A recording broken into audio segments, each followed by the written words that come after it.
Eu diria que a júris é a consciência associativa da magistratura. Ela não é uma mera associação de classe. Ela é um caldo de consciência coletiva do juiz, né? Porque cada juiz tem a sua consciência. Mas essa consciência só se torna coletiva na entidade de classe.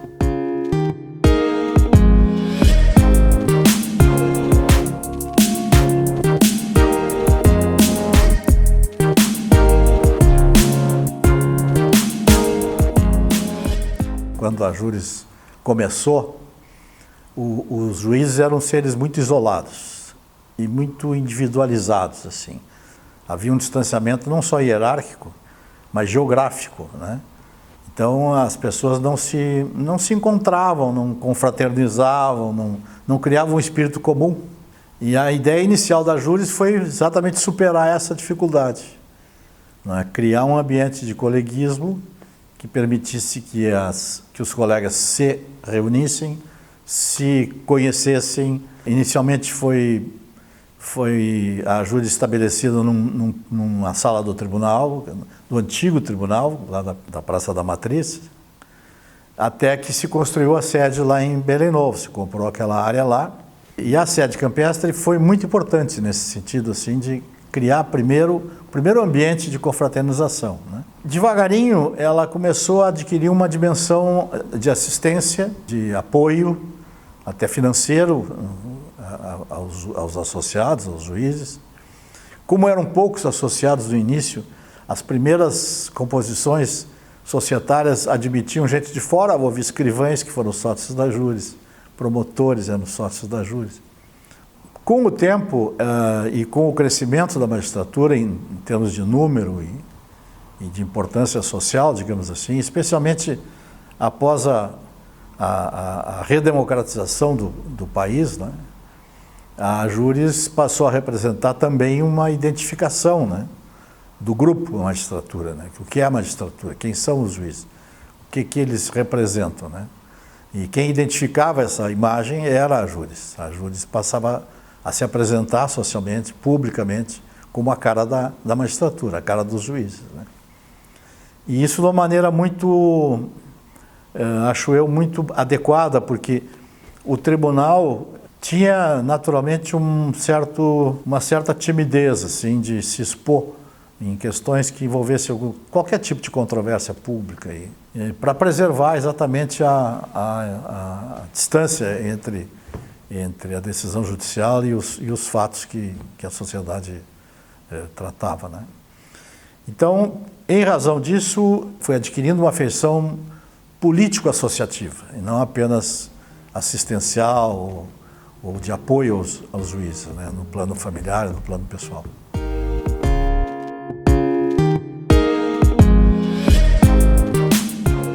Anos antes, quando um grupo de juízes pretendeu lançar uma candidatura à presidência da júris, isso foi muito mal recebido pelo tribunal. O tribunal se sentiu desafiado por isso. E, erroneamente, não havia nenhum tipo de pretensão desafiadora nessa ideia, mas apenas a ideia de que os juízes de primeiro grau eram a maioria absoluta da magistratura, né? E então não parecia justo que só desembargadores pudessem presidir a associação. O fato é que esta primeira chapa de juízes acabou não se elegendo, porque houve uma espécie assim de atemorização, né, geral de que não ia ficar bem, o tribunal ia dividir a magistratura e tal. A coisa terminou, houve um acordo que resultou numa chapa única, encabeçada pelo desembargador Sebastião Adroaldo Pereira. E nessa chapa do Sebastião havia 2 juízes que compunham o nosso grupo. Apesar de ter sido uma solução de conciliação, não houve nenhuma ruptura, o que aconteceu? Pouco tempo depois, o tribunal desconvocou 5 juízes que tinham sido convocados para substituir no tribunal, integrando as câmaras especiais de férias, sem motivo nenhum, a não ser o fato de que tinham integrado o grupo que apoiou esta ideia de lançar uma chapa de juízes. Foi nitidamente uma atitude punitiva, né? Eram juízes de primeira linha, me lembro, um deles era o Adroaldo Furtado Fabrício. E isso ficou muito mal dentro da magistratura, caiu muito mal. O que aconteceu? A juizada toda resolveu fazer um desagravo para esses 5. Esta reunião acabou sendo conhecida do público, acabou saindo nos jornais. E a partir daí, esse nosso grupo passou a ser identificado como rebelde, ou opositor, algo assim, né? Não tinha nada disso, mas... E eu não sei como que surgiu a tal de expressão dos jagunços, alguém falou nisso e acabou pegando esse apelido, né? O que aconteceu? Essa reunião de juízes, nesse ato de desagravo, é que acaba realmente formando uma célula de questionamento da hierarquia dentro da associação.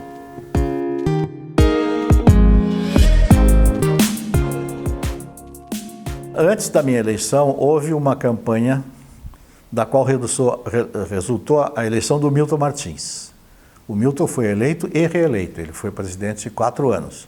E o Milton foi eleito contra a candidatura do Elvis Chuck Pinto, que eu apoiei. Eu fui o primeiro cabo eleitoral que fiz 22 mil quilômetros numa campanha da Júris naquela época. Então, o que aconteceu? Nós fomos derrotados e a derrota foi tão fragorosa que o Milton se reelege, depois não houve nem competição, e reelege o sucessor dele, que foi o Sérgio Pila da Silva, né? Eu já me candidato no final do mandato do Sérgio Pila da Silva. Procuramos fazer o seguinte: vamos tentar contornar essa dificuldade de ser aceitos como aspirantes ao exercício da presidência da Júris, da direção da Júris, através de uma miscigenação. E eu tinha muitos amigos que eram desembargadores, e um deles era o Amaral Braga. E eu convidei para ser vice-presidente de uma chapa que eu assumisse na cabeça. E ele aceitou, o que era uma coisa inédita na época, né? E isso foi o que permitiu a eleição, porque se a gente tivesse continuado, juízes de um lado, o tribunal de outro, o tribunal teria a capacidade de cooptar um monte de juízes e nos ganhar de novo a disputa eleitoral, né? Mas, em razão disso, o que aconteceu?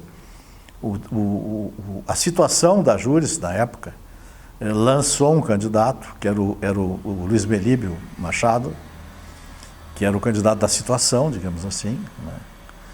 Mas de uma maneira um pouco despreocupada. A minha campanha a gente começou em março, né? Passamos o ano inteiro viajando, né? E o Melíbio, não sei se ele não acreditava muito naquilo, mas ele não entrou assim muito firmemente. Tanto que quando ele percebeu o vulto que tinha se criado nessa candidatura, digamos, de oposição, entre aspas, né? Ele acabou desistindo da candidatura. E por isso foi convidado o Moacir Danilo Rodrigues. E o Moacir foi posto nessa fogueira, quando já a coisa estava, a nosso ver, resolvida, né? Dito e feito, a gente fez 2-1 na eleição, né? Nós ganhamos com mais do dobro da votação do eleitorado. E aí se tratou de fazer, no exercício da prática, aquilo que havia sido proposto em termos de união geral. Terminada a campanha, não existe mais situação, não existe mais oposição, todos são associados.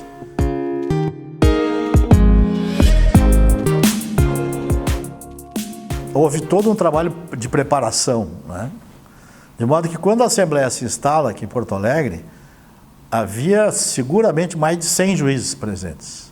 E essa Assembleia, então, aprova um elenco de moções, ou algo assim, né? Para ser encaminhada, primeiro, ao Congresso Nacional da Magistratura, que ia se realizar naquele ano em Pernambuco, no Recife, e dali, então, para a Assembleia Constituinte. Então a gente leva as nossas sugestões para o Congresso Brasileiro no Recife, e como nós éramos uma grande delegação, acho que tinha mais de 60 juízes gaúchos lá, e éramos os mais preparados para o tema, porque nenhum dos outros estados fez essa preparação inicial que nós tínhamos feito, estava tudo escrito, tudo com fundamentação, tudo direitinho, e aquilo que o Rio Grande do Sul tinha aprovado aqui passou a ser tese da magistratura nacional. O que a gente queria era autonomia administrativa para o Poder Judiciário, fundamentação obrigatória das decisões judiciais, porque até então O tribunal, por exemplo, recusava uma mulher em concurso para juiz sem dizer por quê, né?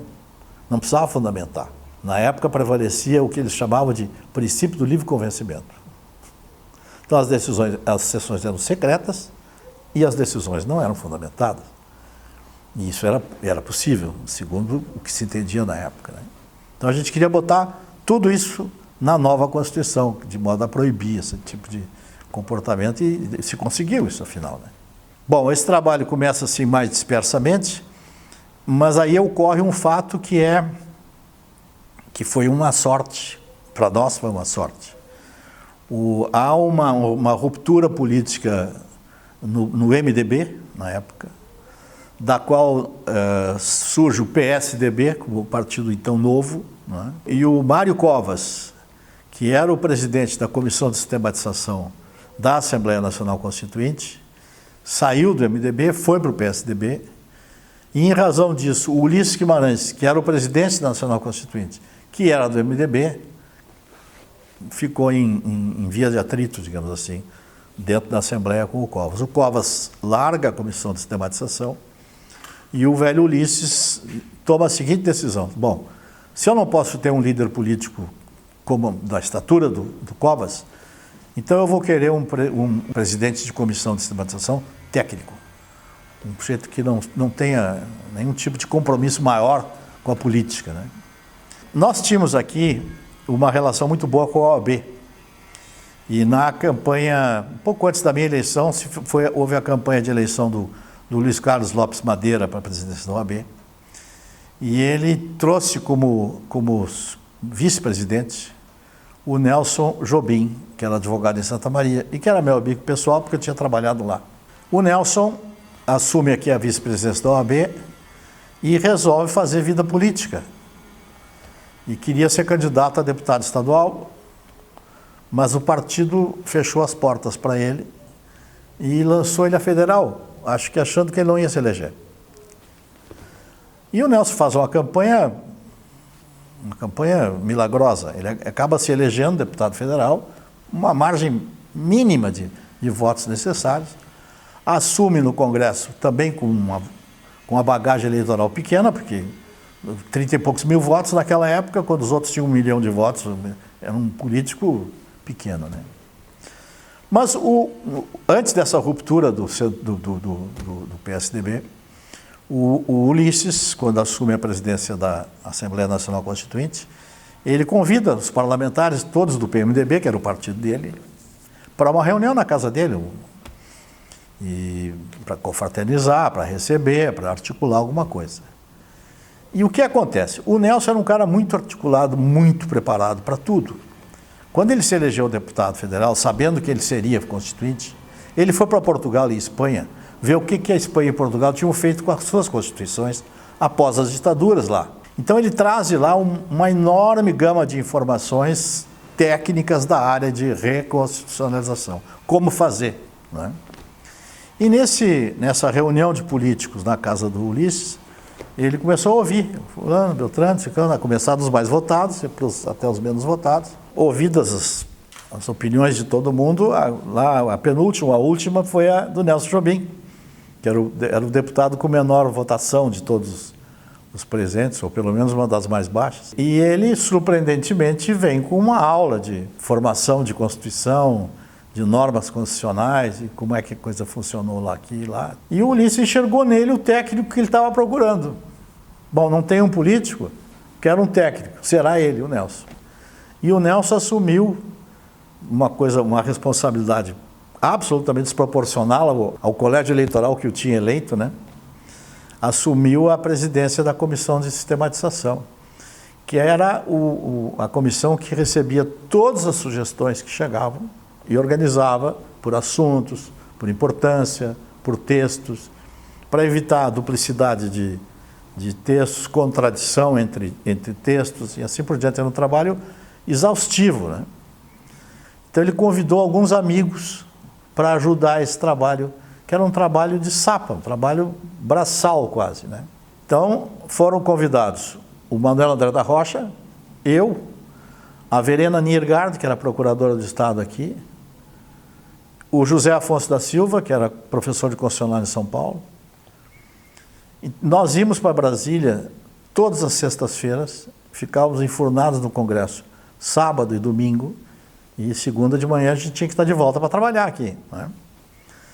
Para fazer o quê? Para fazer essa seleção, separar as coisas, redefinir, reescrever, fazer emendas de redação, em suma, botar aquilo dentro de um pacote capaz de ser levado à consideração da Assembleia Constituinte, né? E esse espaço foi importantíssimo, por quê? Porque aquelas teses que nós tínhamos aprovado no Congresso Nacional entraram direto ali, né? Eram teses boas, não havia nenhum tipo de crítica em relação a elas, correspondiam assim a uma modernização da instituição judiciária no Brasil, foram muito bem aceitas, né?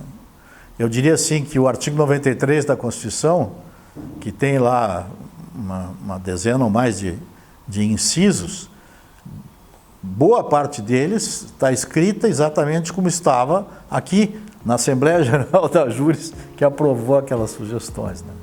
Então foi realmente um trabalho extraordinário, né?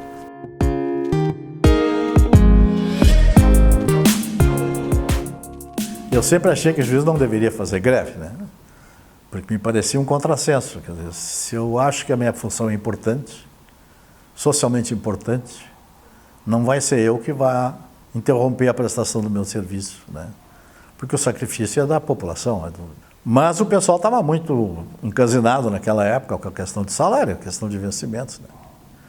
O juiz ganhava muito mal. Para vocês terem uma ideia, quando eu assumi a magistratura em 68, eu ganhava por mês 1.000 cruzeiros. O que era 1.000 cruzeiros? Quando eu fui para Santa Maria, no início da carreira, eu aluguei um apartamentinho de um dormitório, em edifício sem elevador, no 3º andar, sem garagem, perto da rodoviária de Santa Maria. E eu pagava 250 cruzeiros de aluguel. Então isso correspondia a 1/4 do que eu recebia bruto de salário, né? Era muito pouco. Eu, como estudante de direito, trabalhando com meu pai, que era advogado em Pelotas, eu já ganhava muito mais que isso, né? Mas a gente queria e fazia, né? Então havia realmente uma injustiça, um tratamento muito ruim para a magistratura em termos de salário, o que justificava essa pressão toda do pessoal por uma solução.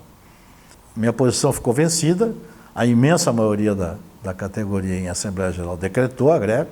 O governador do estado na época era o Pedro Simão, que era uma pessoa com boa relação com a gente, né? Ele era um político de oposição, era um sujeito liberal, e ele achava que tinha que começar a melhorar a situação dos servidores a partir dos de baixo. Não dá para nem questionar isso, né? O fato é que a paciência da magistratura tinha se esgotado, né? Mas eu tive que aguentar aquela Assembleia que decretou a greve com a cara de paisagem. E, afinal, se a classe queria, tinha que fazer.